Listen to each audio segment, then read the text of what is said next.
উত্তর জেলার ধর্মনগর রেল স্টেশনের পার্কিং ব্যবস্থায় দীর্ঘদিনের অনিয়ম ও দুর্ভোগের প্রতিবাদে সরব হলেন স্থানীয় বাসিন্দারা। সোমবার ধর্মনগরের বাসিন্দা রাজদীপ দে সহ প্রায় 50 জন গাড়ি চালক ও সচেতন নাগরিকের স্বাক্ষর সম্বলিত একটি ডেপুটেশন রেল কর্তৃপক্ষের কাছে জমা দেওয়া হয়। ডেপুটেশনে অভিযোগ করা হয়, পার্কিংয়ের দায়িত্বে থাকা কর্মীদের আচরণ প্রায় অমার্জিত এবং গাড়ি চালকদের সঙ্গে দুর্ব্যবহার করা হয়। এছাড়া পার্কিং স্লিপে নিজ দায়িত্বে যানবাহন রাখুন উল্লেখ থাকায় ক্ষোভ প্রকাশ করেন আবেদনকারীরা। তাদের প্রশ্ন, 10 টাকা পার্কিং ফ্রি নেওয়া হলেও যানবাহনের নিরাপত্তার দায়িত্ব কর্তৃপক্ষ নেবে না কেন? এই ফি আদায়ের যৌক্তিকতা নিয়েও প্রশ্ন তোলা হয়েছে। এছাড়া পার্কিং কর্মীদের নির্দিষ্ট ইউনিফর্ম বা পরিচয়পত্র না থাকায় প্রকৃত কর্মী চিহ্নিত করা কঠিন হয়ে পড়ছে বলে অভিযোগ করা হয়েছে। এতে নিরাপত্তা নিয়েও উদ্বেগ প্রকাশ করেছেন স্থানীয়রা।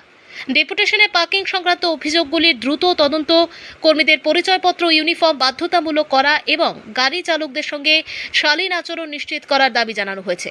স্থানীয়দের আশা, বিষয়টির গুরুত্ব বিবেচনা করে রেল কর্তৃপক্ষ দ্রুত কার্যকর পদক্ষেপ গ্রহণ করবে এবং ধর্মনগর রেল স্টেশনের পার্কিং ব্যবস্থায় শৃঙ্খলা ও স্বচ্ছতা ফিরিয়ে আনবে। ধর্মনগর প্রতিনিধির রিপোর্ট, প্রতিদিন ত্রিপুরা। অ্যাকচুয়ালি বিগত দিনে পাবলিকের প্রচুর কমপ্লেন ছিল যে পার্কিং নিয়ে অনেক ইস্যু হয়, তো আমি তো বুঝতাম না। আজকে অ্যাকচুয়ালি লাস্ট 25 তারিখে জুনের আমি আগরতলা থেকে ধর্মনগর আইছিলাম, তখন এই পাবলিকের হ্যারাসমেন্ট আমি নিজে ফেস করছি যে পার্কিং নিয়ে কী হ্যারাসমেন্ট হয়। 10 টাকা দেওয়াটা পাবলিকের কাছে ম্যাটার না, কিন্তু তারা এই 10 টাকাটা নেওয়ার লেগে পাবলিকের লগে যে মিসবিহেভটা করে, এটা একদম মানার মতন না। মিসবিহেভ একটা টাকার লেগে তারা মানুষের লগে এত রুডলি, এত রাফলি বিহেভিয়ার। এখন দেন টাকা, এখন দিতে হইব, 10 টাকা দিতে আপনার অকাত নেই, গাড়ি ঢুকাই দেন পার্কিংয়ের ভিতরে, বাগেরা বাগেরা অনেক ধরনের তারা ল্যাঙ্গুয়েজ ইউজ করে। তো সব তো আর এখানে কোয়া যায় না। আর অনেকের লোকে ঝগড়া, কালকেও রাতে দেখছি একটা ওয়াগনের ড্রাইভারের সঙ্গে মানে অলমোস্ট মারপিটই হইব এরকম অবস্থা, যেটা আমার সঙ্গে হয়েছে। তারা হ্যাঁ আমার মারবেন নি, হ্যান করবেন না। আমি বলছি আরে আমি পার্কিংয়ের ব্যাপারে জানতে চাইলে তোমরা এরকম এখানে ব্যবহার করতেছো। আমি যে জানতে চাইছিলাম এই 10 টাকা করে নিতেছে তাতে ম্যাটার না, টাকাটা কই যাইতেছে, কে পাইতেছে। আর পাবলিক গাড়িরও কি ওই পার্কিং দিতে লাগেনি। প্লাস সব জায়গাতে আমি জানি ইন আউটে কোনো পার্কিং নেই, কিন্তু তারা ইন আউটেও পার্কিং নিতেছে, আইয়া বাইরেই যেতেছে। এমন গাড়িরও পার্কিং নেওয়ার লেগে তারা ঝগড়া করতেছে, যে কারণে পার্কিংয়ে একটা সমস্যা ধর্মনগরে অনেক দিন থেকে চলতেছে, যেটা রেলওয়ে নজরআন্দাজ করতেছে। রেলওয়ে এটা অ্যাকশন নিতেছে না তার উপরে। রেলওয়ের কাছে অনেক কমপ্লেন আছে। এই লিগে আমি আজকে নিজে আমার ডেপুটেশন নিয়ে, আর যারা কমপ্লেন আসছিল মোটামুটি অলমোস্ট 50+ পাবলিকের সিগনেচার নিয়ে আইছি। এরকম হ্যারাসমেন্ট 1000-এর উপরে পাবলিকের লগে হয়েছে, বাট আমি যারারে পাইছি তারারে সঙ্গে নিয়েই আইছি। এখন আপনার কী দাবি? আমার দাবি সুষ্ঠু বিচার হোক এটা। যেমন তারা এখানে পার্কিং ইউজ করতেছে, কিন্তু তারা পার্কিং স্লিপের মধ্যে লেখা রাখতেছে আমি আমার ওন রিক্সে গাড়ি রাখতাম।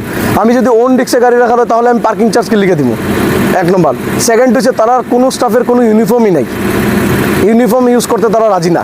সেকেন্ড হচ্ছে তারা কোনো ধরনের কোনো আই কার্ড ইউজ করে না। আমি কার কাছে টাকা দিতেছি, কে আমার লগে মিসবিহেভ করতেছে, তার নামই আমি জানি না। আমি কিভাবে জানবো?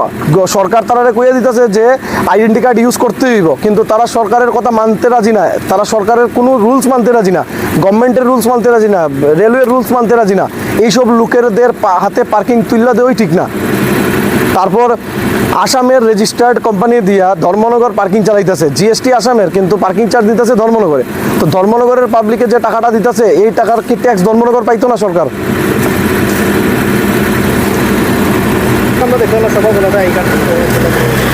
এই তো আজকে এখান থেকে কমপ্লেন জেনারেট হওয়ার পরে যখন তারা ডাকানো হয়েছে, তখন তারা সবাই আই কার্ড লাগাইয়া আইয়া ঢুকছে অফিসে এইখানে।